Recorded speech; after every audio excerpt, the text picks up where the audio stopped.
નમસ્કાર મિત્રો, હાલમાં જે વિદ્યાર્થી મિત્રોએ સીઈટીની પરીક્ષામાં શાળા પસંદગી કરી હતી એ શાળા પસંદગી કર્યા બાદ હાલમાં જે પણ વિદ્યાર્થી મિત્રોની શાળા પસંદગી થઈ ગઈ હતી એના પછીની જે પ્રક્રિયા છે શરૂ થઈ ગઈ છે।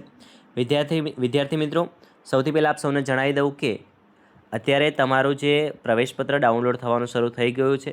જે વિદ્યાર્થી મિત્રોની શાળા પસંદગી થયા બાદની જે પ્રોસેસ હતી કે જેમાં તમારા બાળકને કઈ શાળામાં એડમિશન મળ્યું છે, એનું પ્રવેશપત્ર કેવી રીતે ડાઉનલોડ કરવું તે માટેની માહિતી આ વિડીયોમાં તમને મળશે।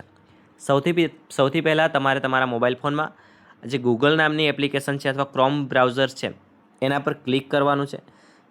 જેવા તમે એના પર ક્લિક કરશો એટલે તમે સૌથી પહેલાં તમારે સર્ચ કરવાનું છે GSSY, અહીંયા જોઈ લો ઉપર, આટલું તમે ખાલી ઉપર સર્ચ કરશો GSSY એટલે તરત એક આ રીતનું ફોલ્ડર ખુલશે જેમાં સૌથી પહેલાં જે ઉપર આપેલું છે તમને આ ભાગ, ઠીક છે મિત્રો, GSSY ગુજ એ આપેલું છે એના પર તમારે ક્લિક કરવાનું છે।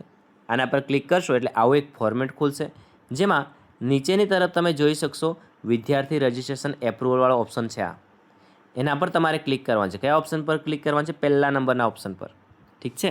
આ ઓપ્શન પર ક્લિક કરશો એટલે તમારા માટે આ રીતનો એક ઓપ્શન ખુલી જશે, આ રીતનું એક પેજ ખુલી જશે। આ પેજમાં તમારે ઉપરની તરફ જમણી બાજુ જોવાનું છે। ક્યાં? જમણી બાજુ જુઓ, લોગિનવાળો જે ઓપ્શન છે એમાં જોવાનું છે તમારે। એના પર તમે ક્લિક કરશો એટલે એના પર તમારા માટે 4 ઓપ્શન ખુલશે, DPO, અપ્રુવલ, સ્કૂલ અને સ્ટુડન્ટ। તો તમારે આમાંથી શેના પર ક્લિક કરવાનું છે? તો તમારે આમાંથી સ્ટુડન્ટ લોગિનવાળા ઓપ્શન પર ક્લિક કરવાનું છે, સ્ટુડન્ટ પર, ઠીક છે। આ સ્ટુડન્ટ પર ક્લિક કરશો એટલે તમે તરત જ તમને કંઈક આવું પેજ જોવા મળશે। આ પેજમાં તમારા પાસે 2 ઓપ્શન હશે। તમારે શું નાખવાનું છે એમાં? તો તમારા બાળકનો UID નંબર નાખવાનો છે અને પાસવર્ડ નાખવાનો છે, ઠીક છે। અને ત્યારબાદ તમે આ લોગિન પર ક્લિક કરશો એટલે તરત તમારા બાળકને શાળા મળી ગઈ છે અથવા નથી મળી એ બતાવી દેશે। જો શાળા નથી મળી તો ના બતાવી દેશે અને જો શાળા મળી ગઈ છે તો એના માટે તમને PDF ડાઉનલોડ કરી શકશો।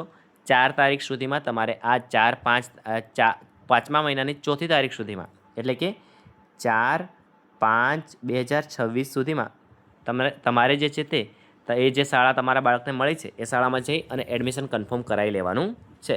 હું અહીંયા પાસવર્ડ અને ID નાખી અને તમને લાઈવ બતાવી દે તો કેવી રીતે ડાઉનલોડ કરવાનું છે બધી જ માહિતી। પરંતુ મિત્રો, ગઈકાલે આખો ડિટેલ વિડીયો બનાવ્યો હતો, 2 વાર વિડીયો અપલોડ કર્યો, એડિટ કરીને અપલોડ કર્યા છતાં પણ યુટ્યુબે વિડીયો ડિલીટ કરી દીધો છે, કારણ કે એમાં વિદ્યાર્થીના ડેટા ક્યાંક શો થાય તો એ કોમ્યુનિટી ગાઈડલાઇનના વિરુદ્ધમાં હોય છે, એટલા માટે બંને વિડીયો ડિલીટ થઈ ગયા છે। આજે ફરીથી વિડીયો બનાવી રહ્યો છું, ઠીક છે। તો UID અને પાસવર્ડ નાખશો એટલે તમારા માટે તમારા બાળકને એડમિશન મળ્યું છે કે નથી મળ્યું એ તમને ખબર પડી જશે। ઓકે, તો આ બાબતનું ધ્યાન રાખવાનું છે। સાથે સાથે તમારે એ પણ જોવાનું છે કે જો તમે પાસવર્ડ ભૂલી ગયા છો તો ચિંતા કરવાની જરૂર નથી।